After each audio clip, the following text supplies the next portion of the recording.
At first, it seemed very legitimate. Last October, Julie Kaiser saw an Alexander King Farms ad on Facebook. She ordered half a hog and half a cow.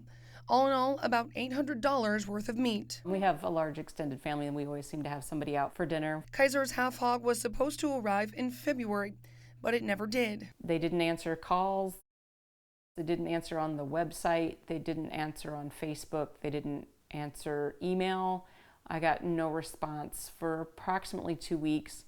I continued to badger. Julie says owner Bethany Alexander did eventually call her back. Alexander told her the hogs weren't growing right, but her meat should arrive by early March. It wasn't until finally later March that I said, well, I happen to live locally, so I'm going to come out tomorrow with law enforcement to get my half hog that I have already paid for. That got Alexander's attention.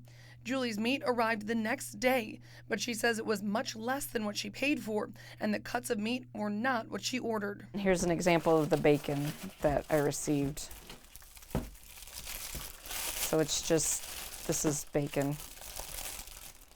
No, so not even strips of bacon? No, it's just like ends, I guess. Alexander King Farms used to operate online and for a short while at a storefront in Geneseo. Both the online and Geneseo stores are now closed, but the company's legacy lives on online. Alexander King Farms gained popularity through the web and social media, and the dozens of negative online reviews helped bring the company down. Alexander King Farms did fill some orders, but many customers say they never got the hundreds of dollars of meat they were owed, and their freezers now sit empty. Hundreds of people who say they were scammed by the company have taken to Facebook, sharing their stories on the People Against Alexander King Farms page. When we first reported this story in May, about 300 people had come forward saying the company owed them money. Now that number has risen to more than 800 people in 22 states owed an estimated total of nearly $360,000.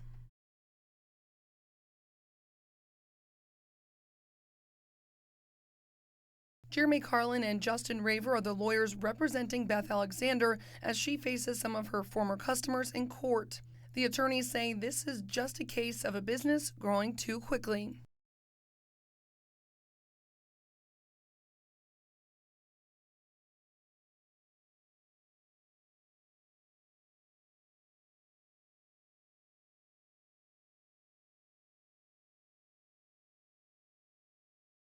So why didn't it happen? I went to talk to Detective Joe Bedford at the Henry County Sheriff's Office about it. He's investigating 162 complaints against the company, and those are just the complaints that have come across his desk. The Better Business Bureau has dealt with more than 300 complaints. Both Detective Bedford and Alexander's lawyers say many factors led to the company closing its doors.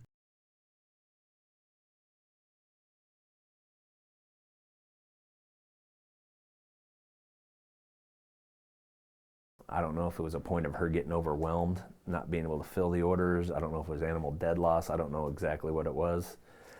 But you know, at a point, there comes to a point when things are going south, the right person would put their foot down and say, hey, look, I can't take any more orders. We're having a lot of problems.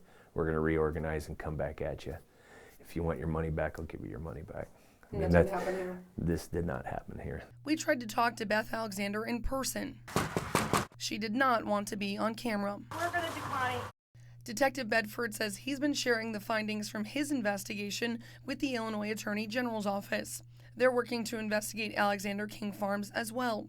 Bedford says he's not yet been able to bring criminal charges against Alexander. Our big holdup right here is we have to prove criminal intent. We have to prove that she actually knew that she was taking people's money and not going to give them the items that they paid for. So far, proving Beth Alexander knowingly took orders she couldn't fill hasn't been easy, and her lawyers say that's simply not what happened.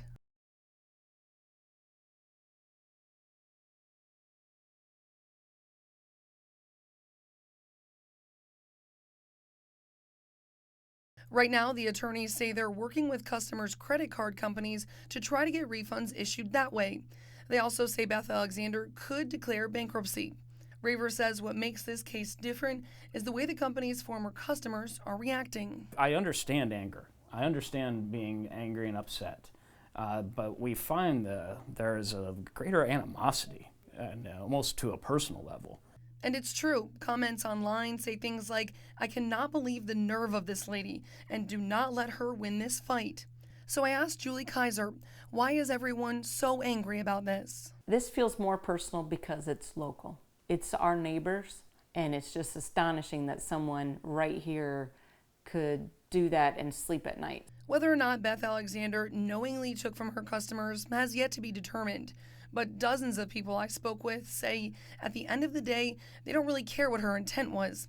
They just want their money back. I would love to know where that money went. I would love to know. That's something we may never know if authorities never bring charges against Bethany Alexander. Ashley Richmond, Local 4 News.